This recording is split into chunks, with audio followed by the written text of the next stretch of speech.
നിങ്ങളുടെ ഒരുപാട് പേരുടെ ചോദ്യത്തിനുള്ള മറുപടിയാണ് ഇന്നത്തെ വീഡിയോ. വേറെ ഒന്നുമില്ല, കാത്തുമ്മ ഇപ്പോൾ ഡേ കെയറിൽ പോകണില്ല ചോദിച്ചു. അവൾക്ക് പനി വന്നപ്പോൾ നമ്മളൊരു മാസം വിട്ടയച്ചില്ല. പിന്നെ ഇപ്പോൾ ഒരാഴ്ചയായിട്ട് അവൾ പോകാൻ തുടങ്ങിയിട്ടുണ്ട്.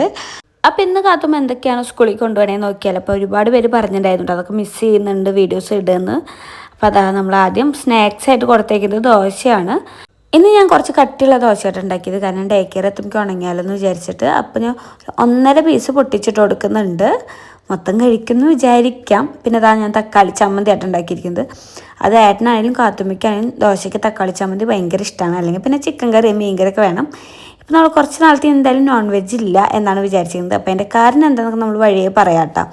ഇനി നമ്മൾ ലഞ്ചിനാക്കുന്നത് ചോറാണ്. അവൾക്ക് ചോറ് ഭയങ്കര ഇഷ്ടമാണ്. അവൾ സ്വതവേ മറ്റുള്ള ഫുഡിനോടും കൂടുതൽ ചോറാണ് കഴിക്കുക. അതിനപ്പോൾ ഞാൻ തക്കാളി കറി ഉണ്ടാക്കി. ഇന്നലെ വീട്ടിൽ തക്കാളി കറി ഉണ്ടാക്കിയപ്പോൾ അച്ഛൻ സബോളയും തക്കാളി മൊത്തം കഴിഞ്ഞ് വാശി പിടിച്ചിട്ട് വീണ്ടും ഉണ്ടാക്കേണ്ടി വന്നു. അപ്പോൾ അതുകൊണ്ട് തന്നെ ഞാൻ തക്കാളി കറി ഉണ്ടാക്കി. പിന്നെ ഉരുളക്കിഴങ്ങ് ഉപ്പേരിയും പിന്നെ കുറച്ച് സോയ റോസ്റ്റ് ചെയ്തത് ആക്കുന്നുണ്ട്.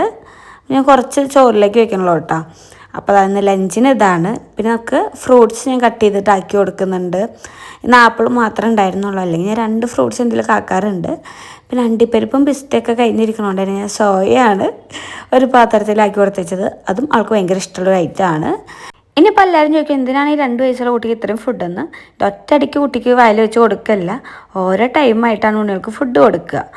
ഞാൻ കൊടുത്തേക്കാറുള്ള എല്ലാ ഫുഡും ആൾ കഴിച്ചിട്ട് വരാറുണ്ട്. പിന്നെ കുറച്ച് ചോറൊക്കെയാണ് ബാക്കി ഉണ്ടാവുക, അതും ചിലപ്പോൾ. അതേപോലെ തന്നെ എന്നോട് ഒരുപാട് പേര് ചോദിച്ചിട്ടുണ്ടായിരുന്നു ഈ ബാഗ് എവിടെ നിന്നാണ് മേടിച്ചതെന്ന്. ഞാൻ ഹൈലൈറ്റ് മാളിൽ നിന്ന് ലുലു ഹൈപ്പർ മാർക്കറ്റിൽ നിന്ന് മേടിച്ചതാട്ടോ. നല്ല ബാഗാണ്. പിന്നെ ഒരു ബോട്ടിൽ വെള്ളമാക്കിയിട്ടുണ്ട്. ഇനി നമുക്ക് ആൾക്കുള്ള ഡ്രസ്സാക്കി വെക്കാം.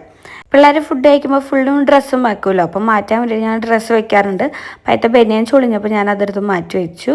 ഒരു ട്രൗസറും പിന്നെ ഒരു ഉടുപ്പും വെച്ച് കൊടുക്കുന്നുണ്ട്. പിന്നെ ഞാൻ ഡെയിലി പാമ്പേഴ്സ് വെച്ച് കൊടുക്കും. അതേപോലെ തന്നെ വേസ്റ്റ് പാമ്പേഴ്സ് വീട്ടിലേക്ക് കൊണ്ടുവരികയാണ് ചെയ്യുക. അപ്പം അത് വെക്കാനുള്ള ഒരു കവറും കൂടി നമ്മൾ വെച്ച് കൊടുക്കണം. അപ്പോഴേക്കും കാത്തുമ്പോൾ ബാഗ് ഇടാൻ വേണ്ടിയിട്ട് വാശി പിടിക്കാറ്. അവൾക്ക് ഭയങ്കര ഇഷ്ടമാണ് ഡേ കെയറിൽ പോകാൻ വേണ്ടിയിട്ട്. കുറേ പേര് എൻ്റെ സുഹൃത്തിനാന്ന് പല നെഗറ്റീവ് കൊണ്ടുവന്നാലും അവൾ ഹാപ്പിയാണ് പോകാൻ വേണ്ടിയിട്ട്. അപ്പോൾ